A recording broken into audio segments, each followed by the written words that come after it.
pilotes ont généralement peu de temps pour réagir. Ils doivent alors se concentrer sur le règlement du problème qui vient de surgir. Il s'est éteint. Pourquoi? Mais si la concentration devient une obsession, au point d'oublier tous les autres paramètres, Vous permettez? la situation peut tourner à la catastrophe.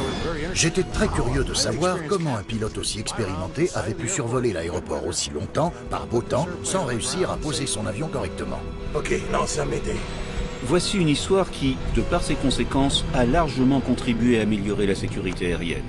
L'histoire du vol United 173.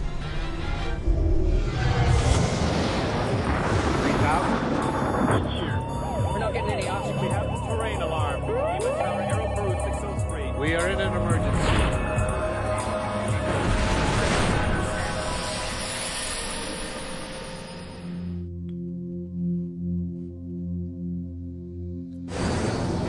Nous sommes le soir du 28 décembre 1978. On perd un moteur. Le vol 173 d'United Airlines est à 35 km de sa destination finale, Portland, aux États-Unis. Il s'est éteint. Pourquoi? Un DC-8 ou n'importe quel avion de ligne d'ailleurs peut très bien voler avec un moteur en moins. John Cox est un pilote de ligne expert en aéronautique. Et ça exige énormément de professionnalisme. À chaque exercice en simulateur, les pilotes s'entraînent à réagir en cas d'extinction d'un moteur. Bon. La première règle, c'est de toujours garder son sang-froid. Le commandant de bord, Malbon McBroom, est un vétéran de la Seconde Guerre mondiale. Au sein de la compagnie, il est un des pilotes les plus expérimentés. Quant à son copilote, Rod Bibb, il compte plus de 5000 heures de vol à son actif. Ça ne faisait pas longtemps que le copilote travaillait sur ce type d'avion. Je dirais que ça faisait 6 mois, peut-être moins. C'était un pilote expérimenté, mais qui n'avait pas l'habitude de voler sur ce modèle d'appareil. Enfin, l'équipage est complété d'un mécanicien navigant, Forrest Mendenhall. D'accord. Et pour l'heure, il surveille de très près l'état des 3 moteurs encore en marche. Le vol arrive de New York, après une escale à Denver. 3 jours après Noël, la plupart des 189 passagers rentrent de vacances. Parmi eux, la jeune Amy Conner, 17 ans, qui retourne à son internat situé dans l'État de Washington. J'avais embarqué à Denver et le vol s'était déroulé normalement. J'étais assise entre 2 personnes charmantes. Très bien. Dans le poste, les pilotes préparent un atterrissage d'urgence. United 17-3. Demandons une approche en urgence pour la piste 2-8 gauche, immédiatement. Le contrôleur de service à la tour de Portland s'appelle Ed Kingray. Ce soir-là, je surveillais les écrans radars. D'après mes souvenirs, le trafic aérien était fluide à ce moment-là. United 17-3, reçu, capot 0, unité 0 pour la piste 2-8 gauche. Volant sur 3 moteurs, l'avion est autorisé à se poser sur la piste la plus longue. Il avait demandé l'autorisation d'atterrir. Comme l'avion arrivait côté est, je lui ai indiqué comment s'aligner pour un atterrissage immédiat. On va perdre aussi le numéro 3 dans 1 minute. Mais la situation s'aggrave avec l'arrêt d'un 2e réacteur. Je me rappelle avoir entendu le commandant signaler à la tour l'extinction successive de ses moteurs. Avec 2 moteurs sur 4, le pilotage automatique se désengage. Le commandant reprend alors les gouvernements manuels. Vous me les maintenez en marche, ces deux-là. Oui, commandant. Le mécanicien ne peut que surveiller ses cadrans, tout en redoutant l'arrêt des 2 derniers moteurs. À quelle distance sommes-nous de la piste? Je vais vous le dire. Je lui ai répondu à 18 nautiques. Ça incluait le parcours de base vers l'étape finale, mais aussi le virage en finale jusqu'au seuil de la piste.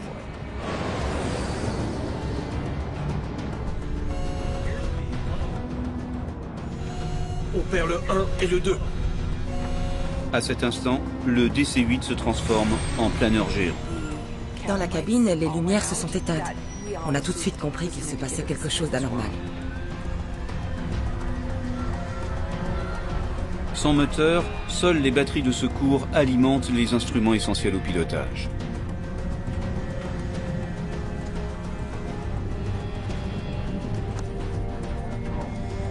Les gens se sont mis à crier. Position de sécurité. sécurité! Baissez la tête, mettez-vous en position de sécurité. L'appareil d'une centaine de tonnes descend vite, 900 mètres par minute. Le DC-8 qui perd tous ses moteurs, c'est la catastrophe. À ce rythme, l'avion n'aura jamais suffisamment d'altitude pour rejoindre la piste. Le commandant doit se rendre à l'évidence. Ça va pas le faire. Il va falloir se poser ailleurs. On ne peut plus rien faire. L'avion sans moteur survole maintenant une ville de 350 000 habitants, où le commandant doit trouver un espace dégagé pour tenter un atterrissage de fortune et sauver ses passagers. Il n'y a rien de pire pour un pilote que de devoir atterrir ailleurs qu'à l'aéroport, surtout dans une zone habitée. C'est vraiment la pire des options. Ok, lance un Mayday. Portland de United 17-3, Mayday. Le copilote a émis un Mayday. Puis j'ai entendu le commandant qui s'exprimait très calmement. On a perdu nos 4 moteurs. On est en descente. Impossible de rejoindre l'aéroport. On a perdu les moteurs. On va plonger. Aussitôt, l'alerte est lancée auprès des services d'urgence. Le United 17-3 a perdu ses moteurs. Ils vont s'écraser. Le contrôleur sait que le drame est inévitable. Je le voyais arriver par le sud avec ses feux de navigation. C'est sûr qu'il volait très bas. Le vol 173 survole maintenant une banlieue résidentielle très peuplée. Et puis je ne l'ai plus vu. Là, bien sûr, j'ai imaginé le pire. Au dernier moment, le commandant trouve enfin ce qu'il cherche, une zone sombre a priori inhabitée.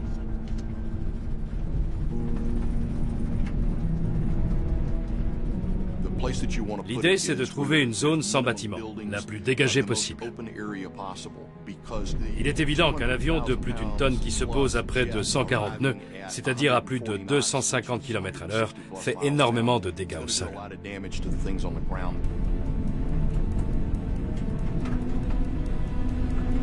Si devant lui c'est un champ, le commandant sait qu'ils pourront peut-être limiter la casse. Malheureusement, en se rapprochant, cet espoir s'évanouit.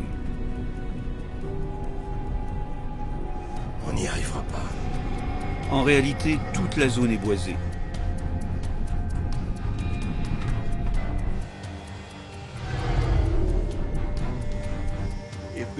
Si on n'a pas d'autre choix que d'atterrir en forêt, il faut faire avec. La cime des arbres est relativement souple. Par contre, plus on s'enfonce dans la forêt, plus les arbres risquent de faire des dégâts. Jusqu'au bout, le commandant se bat, reculant le plus possible l'impact avec les arbres. En cabine, les passagers espèrent encore se poser sur la piste. Quand on a frôlé la cime des arbres, on a eu l'impression d'avoir atterri à l'aéroport. J'ai ressenti un grand soulagement à l'idée qu'on se soit enfin posé. Mais ce calme apparent a tout de suite laissé place à l'horreur. Et ensuite, il y a eu ce bruit énorme.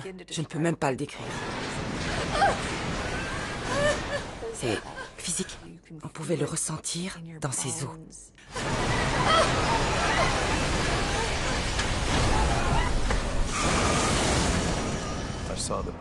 J'ai vu une grande lumière et j'ai su qu'il venait de s'écraser.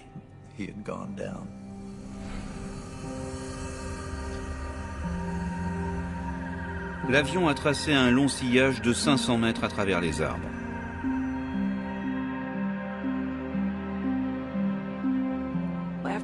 Une fois que l'avion s'est arrêté, tout était assez calme. Il n'y avait pas d'incendie. Les gens voulaient juste sortir. Ils étaient très polis et attendaient leur tour. Et ce n'était pas du tout la panique. Je me souviens que la plupart des gens avaient la même expression de stupeur. Du genre, où sommes-nous? Comment on est arrivé là? C'est presque un miracle. Un avion de ligne vient de se poser en pleine zone urbaine, sans blesser ou tuer personne au sol. Mieux, la plupart des passagers et des membres d'équipage, dont le commandant, sont sains et saufs.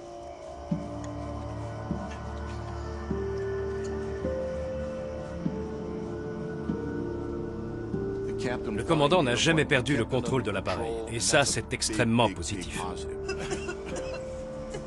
Le commandant est sous le choc. Et surtout, il ne comprend pas comment il a pu perdre ses 4 moteurs. J'avais peur. Je ne savais pas où j'étais.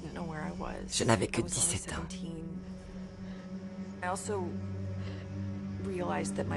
J'ai eu envie d'appeler mes parents dans le Minnesota pour les rassurer. J'ai marché vers une maison et j'ai dit... Il y a quelqu'un? Je dois passer un coup de fil. Téléphonez. Mes parents m'ont écouté sans trop me prendre au sérieux. À l'époque, je n'avais que 17 ans. Comme tous les adolescents, j'avais tendance à facilement exagérer. Mais quelques minutes plus tard, ils ont vu un flash info à la télévision et ils ont compris. The plane crashed 5 miles southeast of the airport in a residential area. 2 homes were hit. 1 disintegrated. Rescue workers worked through the night. They carefully picked through the wreckage looking for bodies. They won't know the exact number of dead until sometime today. Les journalistes nous ont trouvés avant les sauveteurs. Ils ont donc immédiatement braqué leurs caméras sur nous. Next thing I know, it was boom, boom, real hard. We were shaking and we were down in a position. All of a sudden, there was a big crash. One thump, I remember, and then the next thing I knew, I was standing outside. I don't know how the hell I got there.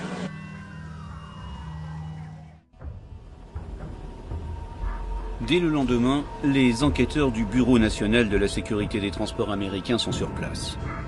Parmi eux, un spécialiste des facteurs humains, Alan Deal.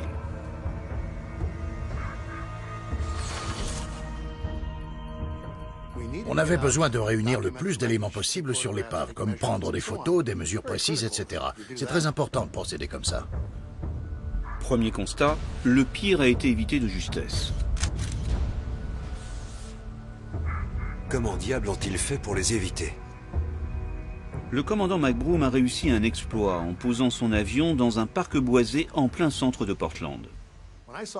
Quand j'ai vu qu'il s'était posé si près des immeubles, j'ai compris qu'on avait frôlé une des pires catastrophes de l'histoire. La cabine passager est restée relativement intacte. En revanche, l'avant de l'appareil a subi de lourds dommages.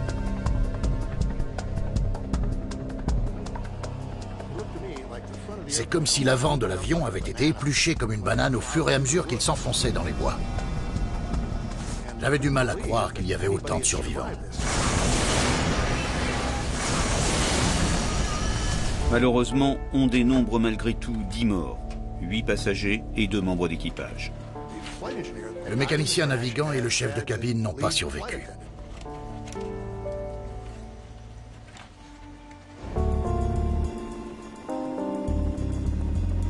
Pour les enquêteurs, le témoignage des survivants est évidemment un élément essentiel.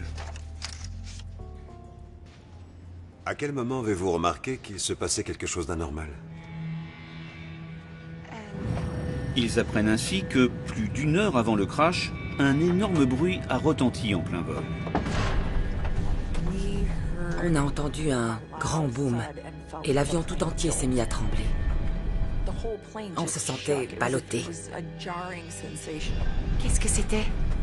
Tout le monde se demandait ce que c'était. Les gens ne parlaient que de ça. Ils se demandaient ce qui s'était passé et chacun y allait de sa théorie. Un homme avec une lampe torche est entré dans la cabine. C'était le mécanicien navigant de l'avion. C'est là que j'ai compris que quelque chose n'allait pas. Vous permettez que je regarde par le hublot? Que quelque chose ne fonctionnait pas comme il fallait, mais l'équipage ne nous disait rien. Manifestement, l'homme cherchait à vérifier visuellement quelque chose. Tout le monde voulait savoir ce qui se passait.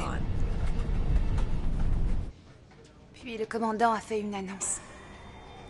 Mesdames et messieurs, ici votre commandant de bord. Finalement, le commandant s'est adressé à nous et a parlé d'une défaillance du train d'atterrissage. Notre train d'atterrissage L'atterrissage n'a pas l'air de fonctionner correctement. Nous allons effectuer quelques contrôles de routine. La priorité du commandant de bord, c'est la sécurité des passagers. C'est la base de ce métier. À la moindre anomalie, il faut réfléchir à l'impact sur les passagers et l'équipage et prendre la décision la plus raisonnable afin qu'ils subissent le moins de dommages possible. Comment a réagi le personnel de cabine? On nous a demandé de nous préparer à un atterrissage d'urgence. Suivant les consignes, le personnel de bord a alors demandé aux passagers de ranger leurs affaires. À cet instant, le commandant redoutait un affaissement du train au moment de l'atterrissage. Et pour Alan Deal, quelque chose ne colle pas dans cette histoire. Les accidents d'atterrissage, s'ils se produisent sur un aéroport, sont assez peu dangereux. On y dispose de tout l'équipement et du personnel nécessaire pour lutter contre un incendie et porter secours aux passagers. Il est bien plus dangereux d'atterrir dans la nature. Comment un simple problème de train a-t-il pu mener à un crash? Fort heureusement, dès le lendemain du crash, les 2 boîtes noires sont récupérées intactes. La première enregistre les conversations du poste, la seconde, les paramètres techniques de l'avion.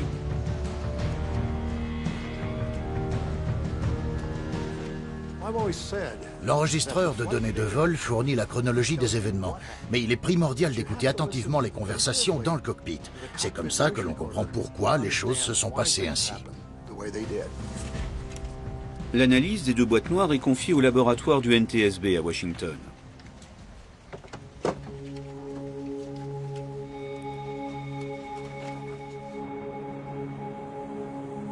Parallèlement, les enquêteurs interrogent un autre témoin clé du drame, Ed Kingray, le contrôleur aérien en charge de l'approche de Portland. Je les ai autorisés en approche pour la piste de 8. J'étais sur le point de les transférer à la tour de contrôle. Le commandant m'a dit qu'il préférait rester sur ma fréquence. Il avait une alarme au niveau du train d'atterrissage et il n'était pas certain que son train soit bien descendu. Négatif, nous restons avec vous. On a un souci au niveau du train, on vous tiendra informé.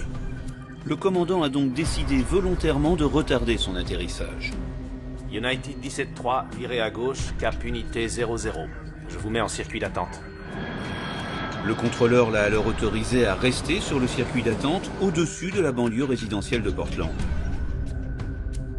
Avant de se poser, le commandant veut essayer de comprendre le problème du train d'atterrissage et aussi donner du temps au personnel de cabine en cas d'atterrissage d'urgence.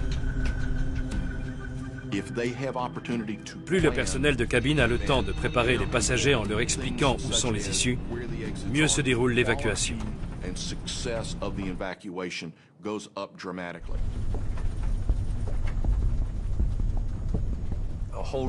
Quand l'avion est en attente, il dispose d'un espace aérien qui lui est réservé, ce qui laisse le temps au pilote de réagir. Après ça, je n'ai pratiquement plus eu de contact. Ensuite, le contrôleur n'a eu que peu d'échanges avec l'avion en attente, sauf pour lui signaler le trafic dans le secteur. Je lui signalais les vols entrants et il me confirmait qu'il avait bien reçu l'information. Et il y a un trafic dans vos 9 heures. Oui, j'ai le visuel sur ces feux de position. Mais il ne me parlait pas de ce qui se passait à bord. Pour le contrôleur, le vol 173 peut rester en attente aussi longtemps qu'il le souhaite. C'est au commandant de décider à quel moment il veut atterrir. Ils ont tourné là-haut pendant presque 1 heure. Mais les minutes, puis les dizaines de minutes s'écoulent, et l'équipage ne demande toujours pas d'atterrissage. Je n'étais absolument pas au courant de la gravité de la situation. Les enquêteurs veulent comprendre comment la résolution durant 1 heure d'un problème de train d'atterrissage, on a un souci au niveau du train, on vous tiendra informé, a pu se transformer en véritable catastrophe. On a perdu nos 4 moteurs. On est en descente. Impossible de rejoindre l'aéroport. J'étais très curieux de savoir comment un pilote aussi expérimenté avait pu survoler l'aéroport aussi longtemps, par beau temps, sans réussir à poser son avion correctement.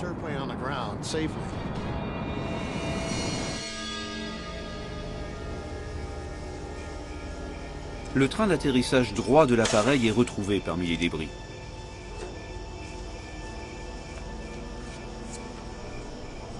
Et d'emblée, les enquêteurs constatent l'absence d'un boulon sur le mécanisme de sortie du train.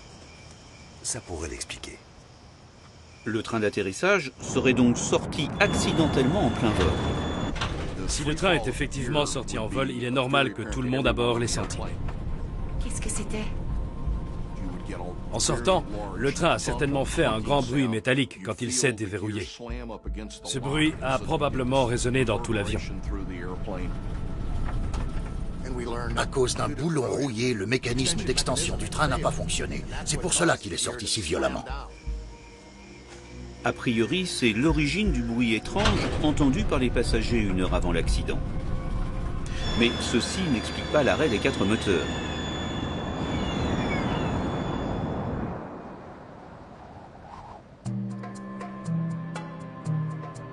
Un nouvel expert, Denis Grossi, est demandé en renfort.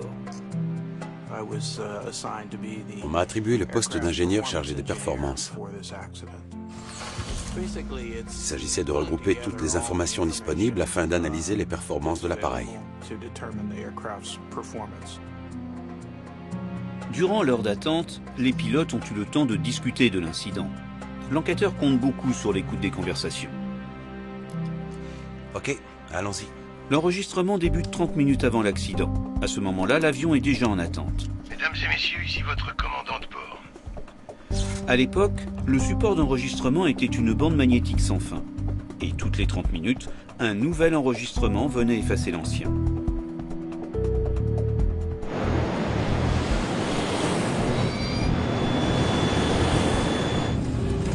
Généralement, une catastrophe aérienne se joue en quelques minutes, voire en quelques secondes. Habituellement, les 30 dernières minutes de vol sont suffisantes aux enquêteurs pour comprendre la situation. L'enregistrement provient de 4 sources. Il y a un micro dans le cockpit et un pour chacun des 3 membres d'équipage. Parce que je n'ai que ça pour éclairer dehors. Le mécanicien navigant est sorti du poste pour tenter de comprendre le problème du train d'atterrissage. À l'époque, les avions de ligne disposaient de repères visuels qui permettaient aux pilotes de savoir que le train était sorti et verrouillé.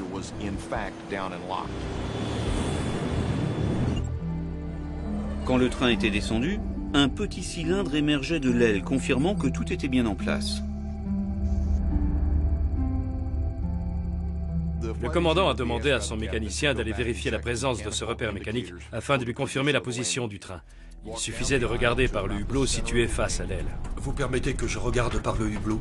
Il n'avait qu'à se pencher pour voir le repère visuel et en déduire que le train était rentré ou sorti. C'est exactement le récit d'Amy Connor. Un homme avec une lampe torche est entré dans la cabine. Dans son témoignage aux enquêteurs. Alors, qu'est-ce que ça donne? Les 2 trains semblent sortis et verrouillés.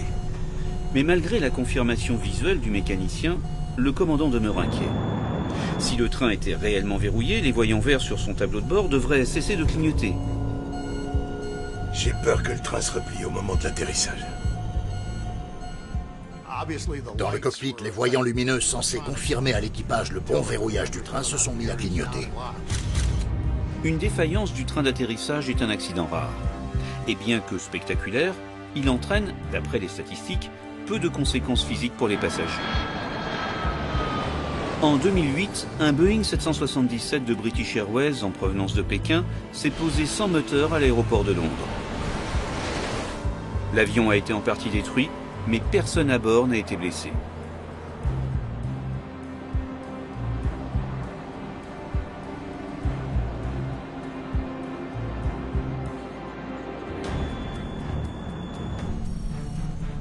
Il y a une chose qu'on a oublié de vérifier. C'est l'alarme du train d'atterrissage. V. Quand le voyant de verrouillage du train tarde à passer au vert, c'est souvent qu'il y a un problème au niveau de la diode ou du circuit électrique. Et ce petit problème a capté toute l'attention du commandant McBroom.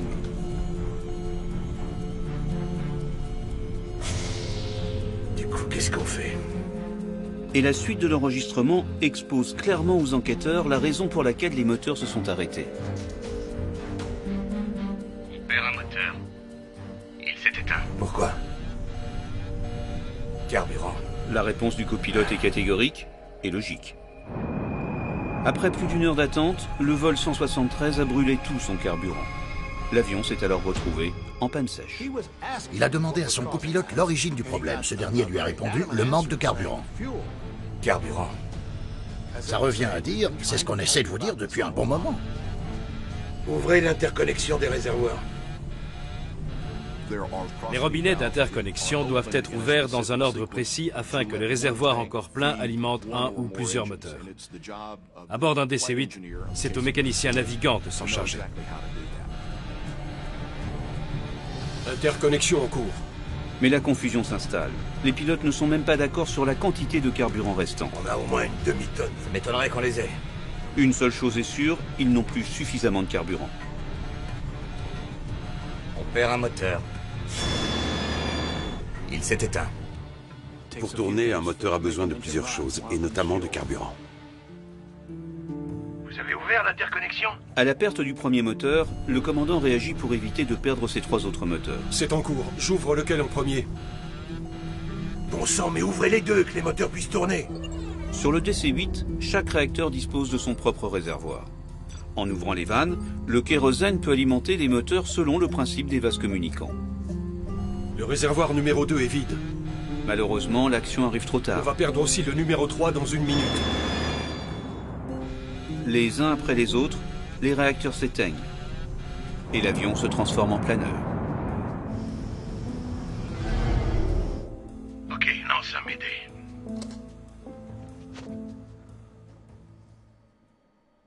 Les moteurs n'avaient plus de carburant.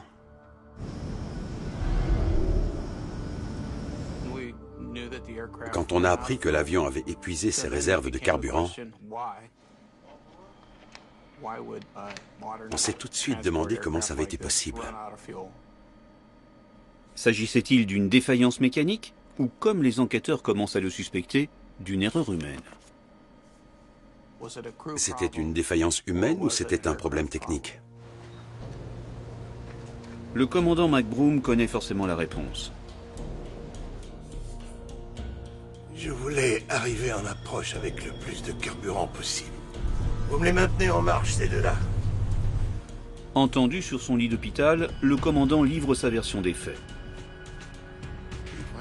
On a enfin pu rencontrer le commandant et lui poser les questions qui fâchent. Le pilote est responsable de ses passagers et de son équipage. C'est son rôle, et il le prend très au sérieux. Quand un accident se produit et qu'il y a des morts, il en porte le poids pour le restant de ses jours. J'ai vu les alarmes des moteurs 1 et 2 s'allumer, mais je savais qu'il nous restait du carburant. Il était persuadé que l'avion avait eu une fuite de carburant ou une consommation excessive, ou peut-être même que les jauges étaient fausses. On a au moins une demi-tonne. M'étonnerait qu'on les ait. Pendant ce temps-là, à Washington, Denis Grossi creuse la piste d'une défaillance mécanique qui innocenterait le commandant. À partir du plan de vol, il calcule précisément la consommation de l'appareil.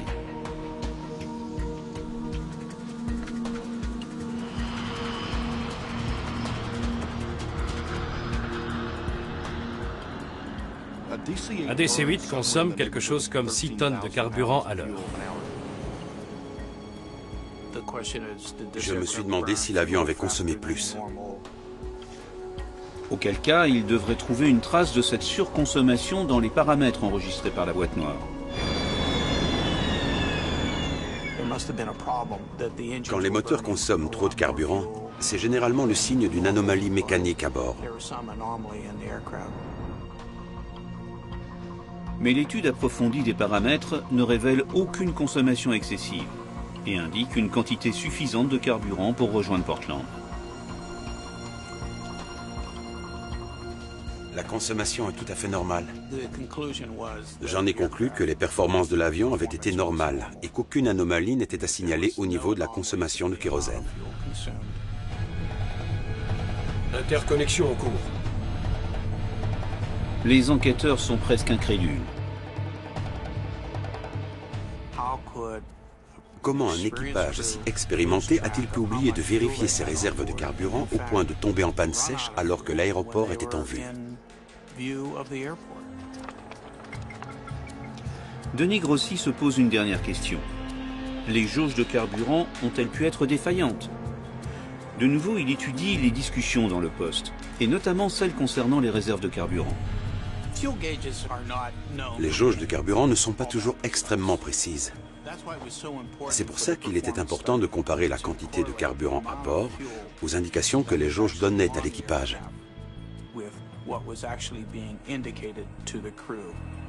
Combien il nous reste de kérosène? Si les jauges de carburant étaient fausses, 2 tonnes 3. L'équipage n'a peut-être pas vu arriver la panne sèche. L'équipage discutait du carburant restant, on a 2 tonnes 3. Mais après cette ultime vérification, Denis Grossi doit conclure au bon fonctionnement des jauges de carburant.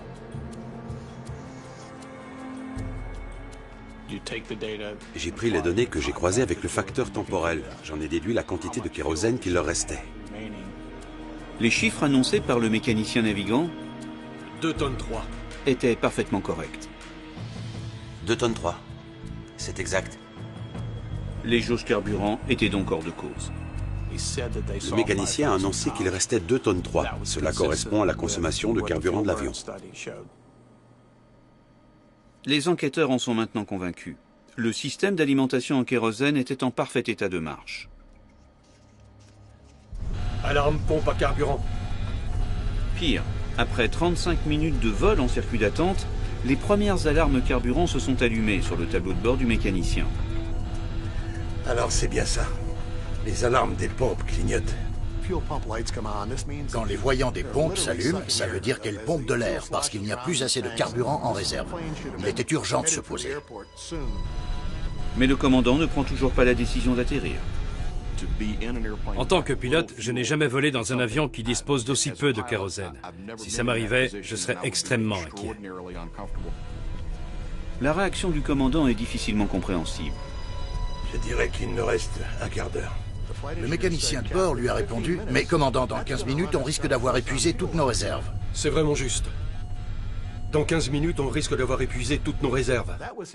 Là, il a clairement signalé au commandant l'urgence de la situation. Mais le commandant veut maintenant avoir du temps pour préparer son atterrissage. Contactez la tour. Donnez-leur notre effectif et demandez-leur de prévenir les pompiers. Et au lieu de s'aligner directement sur la piste, il entame un dernier tour du circuit d'attente au-dessus de Portland. Je me demandais pourquoi il restait si longtemps en attente au lieu d'atterrir.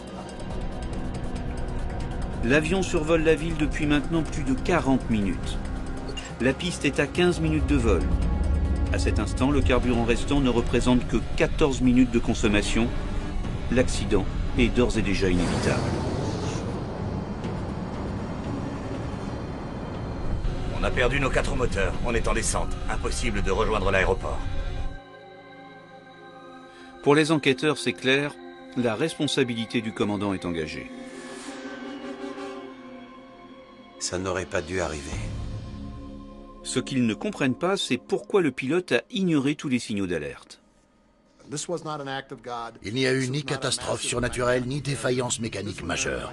Cet avion était parfaitement fonctionnel. La nuit était claire et l'aéroport bien en vue. Cet accident n'aurait jamais dû se produire. Combien il nous reste de kérosène? 1 tonne 8. Pour tenter d'élucider ce dernier mystère, Alan Deal se replonge dans l'enregistrement des conversations. En réécoutant plusieurs fois l'enregistrement, on remarque des subtilités, comme les intonations de voix ou les répétitions. Tout cela joue un rôle dans la communication entre les membres d'équipage. L'enquêteur est perturbé par le comportement étrange du commandant McBroom. Combien il nous reste de kérosène? Le copilote et le mécanicien ont tenté plusieurs fois de l'avertir. Combien il nous reste de kérosène? 1 tonne 8 dans chaque réservoir. Le copilote et le mécanicien navigant suivaient tous les deux l'évolution de la quantité de carburant. Et pourtant, l'attention du commandant reste uniquement focalisée sur le train d'atterrissage. Il y a une chose qu'on a oublié de vérifier. C'est l'alarme du train d'atterrissage. Vu. Du coup, qu'est-ce qu'on fait? Il est très difficile, quand on vole auprès d'un commandant aussi chevronné, de se montrer trop insistant sur un point comme le carburant. Les autres membres d'équipage ont fait leur possible pour le prévenir, mais il était absorbé par le problème de train d'atterrissage au point d'oublier le reste. En fait, le commandant, sous l'effet du stress, est entré dans un phénomène de tunnelisation mentale. Obsédé par un élément, il est alors incapable d'intégrer les autres éléments dans son raisonnement. McBroom était hyper déterminé. Il cherchait la solution miracle qui lui aurait permis de comprendre pourquoi le voyant vert ne s'allumait pas. Mais ça n'a bien sûr pas eu lieu. Toutes les capacités intellectuelles du commandant sont concentrées sur la solution à ce problème de train d'atterrissage. J'ai peur que le train se replie au moment de l'atterrissage. Et il ne perçoit plus la vraie menace, celle de la panne sèche. Ce problème de train d'atterrissage a détourné l'attention de l'équipage, sous prétexte qu'il aurait eu des conséquences graves en cas de défaillance du train au moment de l'atterrissage. Mais le commandant était si concentré qu'il en a oublié tout le reste. On éteint et on rallume les coupes-circuits. On va bien voir si ça fait passer les voyants au vert. Ils n'ont pas vu le vrai danger, le manque de carburant. Obsédé par la résolution du problème concernant le train d'atterrissage, le commandant, au bout du compte, va mener l'avion à la catastrophe. Suite à ce drame, le Bureau national de la sécurité des transports a demandé que les membres d'équipage soient mieux formés à la communication en cas de danger ou d'anomalie en vol. Car même si cela peut paraître étonnant, ce type de situation n'est pas un cas unique.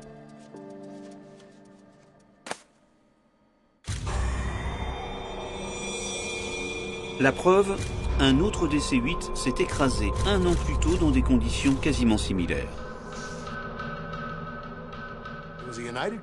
C'était un vol de United à bord du même type d'avion. Suite à une anomalie du train d'atterrissage, ils se sont mis en circuit d'attente, le temps de régler le problème. Ils ont percuté une montagne. Il n'y a eu aucun survivant.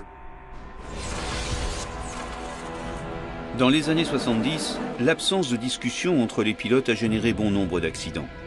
Comme par exemple celui du vol Eastern 401, un Lockheed 1011 à destination de Miami. Là aussi, le voyant du train s'était allumé. Ils ont plongé dans les marais des Everglades où l'avion s'est écrasé. L'accident a fait plus de 100 victimes.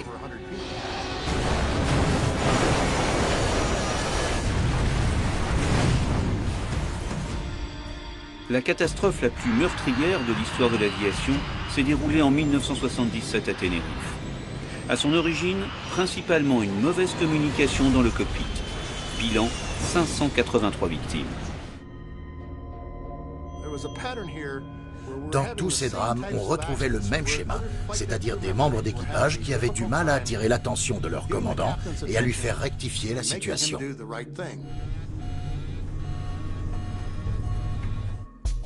Depuis longtemps, Alan Diehl sait qu'une mauvaise communication représente potentiellement un risque majeur d'accident. Au Bureau national de la sécurité des transports, on a pris conscience que si on ne s'attaquait pas à la question des erreurs humaines, d'autres drames de ce type auraient lieu.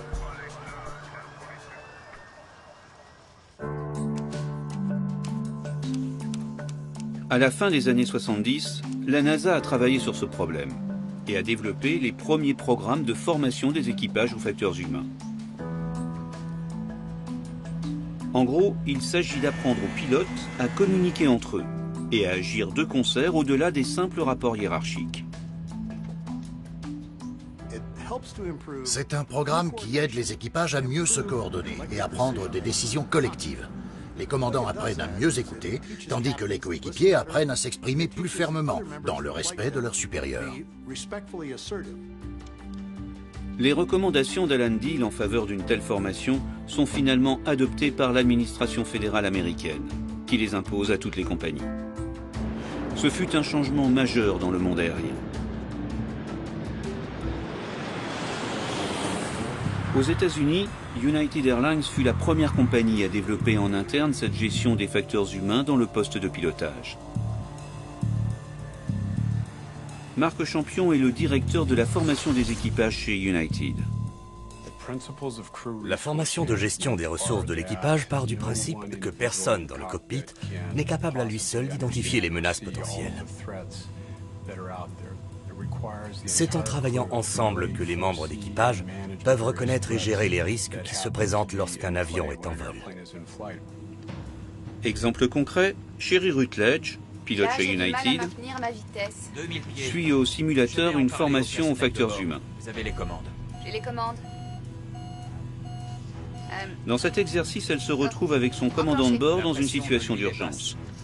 Si elle descend sous 4 barres... Oui, elle est dans le Un rouge. problème mécanique Mallette a provoqué des gaz l'arrêt de l'un de leurs deux confirmé moteurs. pour réduit. Le moteur 1 s'est éteint. Sélection du mode allumage. Le simulateur recrée les conditions d'un vol à l'identique.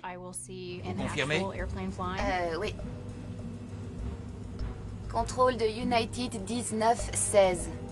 Nous nous déclarons en situation d'urgence. On vient de perdre un moteur. L'équipage doit être capable de communiquer, mais aussi de planifier et de prendre des décisions dans le but d'assurer la sécurité du vol. En simulateur, l'objectif est de résoudre un problème. L'équipage doit rester concentré. Je ne crois pas qu'un incendie se soit déclaré. On a réglé le problème rapidement. Une fois que l'équipage a discuté et pris une décision commune, alors on peut passer à l'étape suivante. Oui, sortez le manuel. On va y jeter un œil.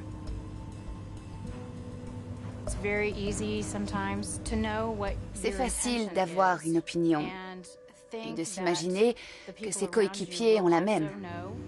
Mais ce n'est généralement pas le cas. Je vais contacter le dispatch. Maintenez le cap. On en est où niveau altitude?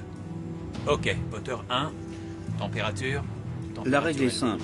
Chacun doit informer l'autre de ce qu'il fait. Mesdames et messieurs, ici votre commandant de bord. Nous entamons notre descente vers San Francisco. Cette formation fait une réelle différence pendant les vols. En tant que membre d'équipage, j'ai appris à prendre ma place et à me faire entendre. Là, on s'approche un peu trop. Exact. Je participe à la prise de décision. Je prends en compte la situation globale du vol. Je crois que c'est le plus important.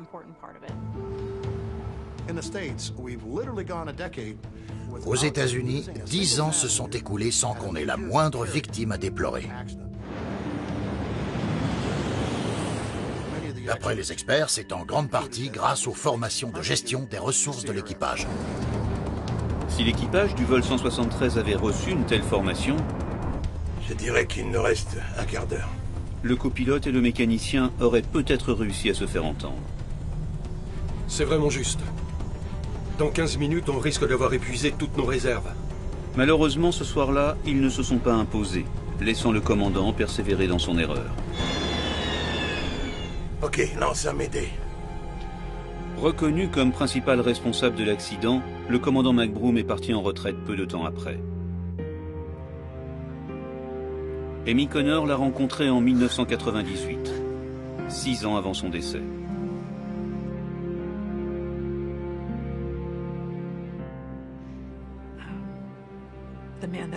C'était un homme totalement brisé.